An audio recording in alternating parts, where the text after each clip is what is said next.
আসসালামু আলাইকুম প্রিয় শিক্ষার্থী বন্ধুরা, আজকের ক্লাসে আমরা দেখব তোমাদের 116 পেজ। ঠিক আছে, তো দেখো প্রিয় শিক্ষার্থী বন্ধুরা, এখানে আমরা 116 পেজে আমরা হচ্ছে 3 নম্বর আর হচ্ছে 4 নম্বর অঙ্কের সমাধান করব। তাহলে চলো, এখানে হচ্ছে তোমার প্রথমে যদি 3 নম্বর অঙ্কটা দেখি, এখানে কি বলেছে, কোনটি বড় তা ছোট বা বড় প্রতীক দিয়ে প্রকাশ করি। ঠিক আছে, আচ্ছা তাহলে দেখো এখানে এই যে 1 নম্বর অঙ্কটি দেখতে পাচ্ছ না, এখানে 2.4 আর হচ্ছে একটি খালি ঘর দেওয়া আছে, তারপর হচ্ছে 1.8।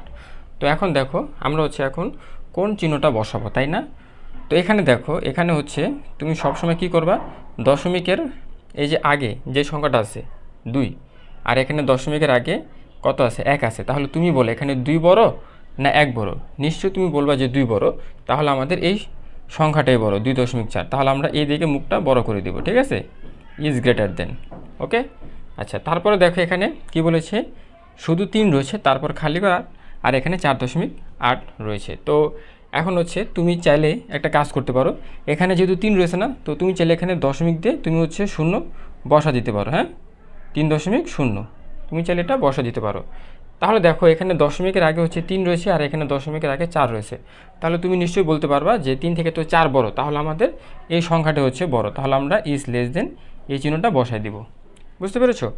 আচ্ছা, এরপরে দেখো 3 নম্বরে এখানে 2.1 আর এখানে একটি খালি ঘর রয়েছে, তারপর হচ্ছে 6.8। তাহলে এখানে দেখো দশমিকের আগে হচ্ছে 2 রয়েছে আর এখানে দশমিকের আগে 6 রয়েছে। তাহলে তুমি বলবা যে এখানে 6 বড়, তাহলে আমরা এদিকে মুখটা বড় করে দিব। ঠিক আছে, ইজ গ্রেটার দেন। আচ্ছা, এরপরে দেখো এখানে 4 নম্বর 0, তারপর হচ্ছে একটি খালি ঘর রয়েছে, তারপর হচ্ছে 0.1। তাহলে দেখো তুমি চাইলে কী করতে পারবে, এখানে 0 রয়েছে না, তুমি চাইলে এখানে দশমিক দিয়ে তুমি হচ্ছে কী করতে পারবা, 0 দিতে পারবা। ঠিক আছে, দশমিক দিয়ে 0 দিতে পারবা। তাহলে এখানে দেখো এখানে দশমিকের আগে 0 রয়েছে আর এখানে দশমিকের আগে 0 রয়েছে। তো আমরা এখনও বুঝতে পারছি না যে কোন সংখ্যাটা বড়। তারপর দেখো এখানে দশমিকের পরে সংখ্যাটা এখানে কত রয়েছে, 0 রয়েছে না, আর এখানে দশমিকের পরে কত রয়েছে, 1 রয়েছে না। তাহলে 0 বড় না 1 বড়? তো 1 বড়, আমরা এর দিকে মুখটা বড় করে দেব। ঠিক আছে, আশা করি তোমরা বুঝতে পেরেছো। এরপরে দেখো প্রিয় শিক্ষার্থী বন্ধুরা, আমরা হচ্ছে তোমাদের 116 নম্বর পেজে 4 নম্বরে দেখো কি বলেছে, খালি ঘরে সম্পর্ক প্রতীক ছোট বড় বা সমান চিহ্ন বসায়। তো এখানে দেখো এই যে এখানে 1 নম্বরে 10/7 একটি খালি ঘর রয়েছে, তারপর হচ্ছে 0.3। তো প্রিয় শিক্ষার্থী বন্ধুরা, তোমরা কিন্তু অনেকেই এই যে এই টাইপের মানে ভগ্নাংশর এই অঙ্কগুলো কিন্তু তোমরা ভুল করো। দেখো এটা হচ্ছে আমরা কিভাবে লিখতে পারি, দেখো এখানে কি, এখানে হচ্ছে তোমার 10/7 রয়েছে না, তো তুমি চাইলে কী করতে পারো, এটা তুমি হচ্ছে এখানে এই 7 রয়েছে না, তো তুমি এখানে হচ্ছে 7 লেখো, তারপর হচ্ছে 7-এর আগেও তুমি দশমিক বসা দাও, তারপরে এই 0টা এখানে নিচে নামিয়ে দাও, 0.7। তাহলে এটা সমান হচ্ছে 0.7। তাহলে তুমি বলো যে 0.7 বড় না 0.9 বড়? তো তুমি নিশ্চয়ই বলবা যে 0.9 বড়। তাহলে এই দিকে মুখটা বড় করে দিবা। ঠিক আছে, এরপরে দেখো একইভাবে এখানে এই যে এখানে দেখো এখানে হচ্ছে 10/5, তো তুমি এটা সমান এটা লিখতে পারো 0.5।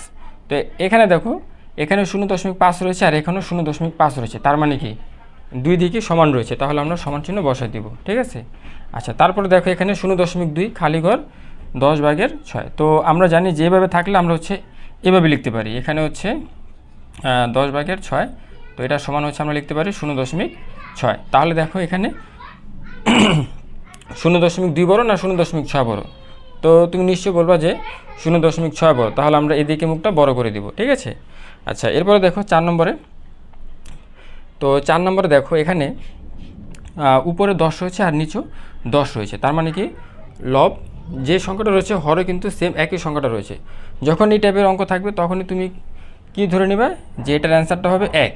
ঠিক আছে, এটার অ্যান্সারটা কত হবে, 1 হবে। এখন দেখো এখন তুমি কি করবা, এখানে দেখো এখানে আরেকটা কাজ করতে পারো, এখানে 1-এর পরে মানে এটা তুমি হচ্ছে রাফ আকারে হচ্ছে এটা করবা, 1-এর পরে হচ্ছে তুমি দশমিক বসা দাও। তো এখন দেখো এখানে দশমিকের আগে হচ্ছে 1 রয়েছে আর এখানে দশমিকের আগে 0 রয়েছে, তো 0 বড় না 1 বড়? তো নিশ্চয়ই 1 বড়। তাহলে তুমি এদিকে মুখটা বড় করে দিবা। ঠিক আছে, ইজ গ্রেটার দেন। তো আশা করি প্রিয় শিক্ষার্থী বন্ধুরা তোমরা 116 নম্বর পেজের এই অঙ্কগুলো বুঝতে পেরেছো। তো আজকের ভিডিওটি এ পর্যন্তই, দেখা হচ্ছে পরের ভিডিওতে। সেই পর্যন্ত ভালো থাকবে, ধন্যবাদ সবাইকে।